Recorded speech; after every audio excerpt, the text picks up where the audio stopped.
With a handful of states reopening for business following the coronavirus lockdowns, how responsible will restaurant owners be if patrons contract the virus while dining? In many cases, I think it'll be very, very difficult, especially because a virus has such a long incubation period. So it's possible during that time that the person was exposed in a number of different places. We spoke to two lawyers to find out what restaurant owners must contend with once reopened for business. Proof of causation is the integral part. So to show proof of where a person actually contracted the disease, odds are there'd be many other people that also contracted the disease. And it's typically not just one person. If a person gets food poisoning from an establishment, let's say they had bad clams or something, unless they're the only person who happened to order clams for that day, they're not the only one that's going to get it. What measures would restaurant owners have to take to ensure public safety against the virus? They might print menus and toss them out. That's one option.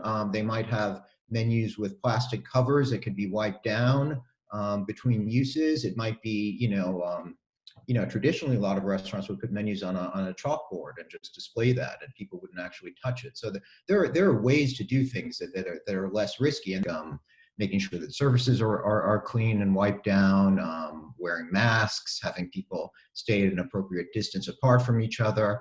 Is it likely that a consumer would have to sign a waiver before dining in a restaurant, much like riding a roller coaster at an amusement park? The problem with waivers is that the courts don't like waivers, because what a waiver does is it makes it easier for a person not to do what they're supposed to do.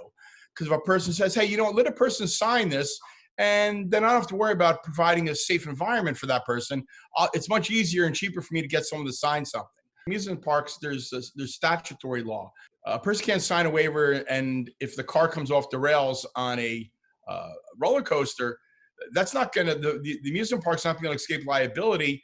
We spoke to a few people to get their thoughts on dining out once the stay-at-home restrictions are lifted. If the restaurants take the precautions and sanitize everything, I'm totally fine with it, just as long as they're following guidelines and stuff like that.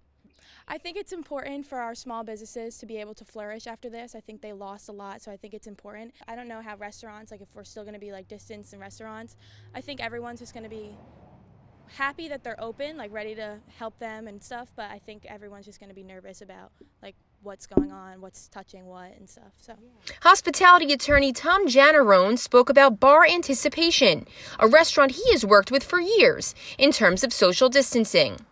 Bar anticipation probably has it a little bit easier than a lot of places, because places like DJs and other smaller places that are packed, and there is no outside. They don't really have the ability to expand their footprint. So I think that the places like bar anticipation have a large outside that can allow some more social distancing. Reporting for New Jersey News Network, I'm Kimberly Jade.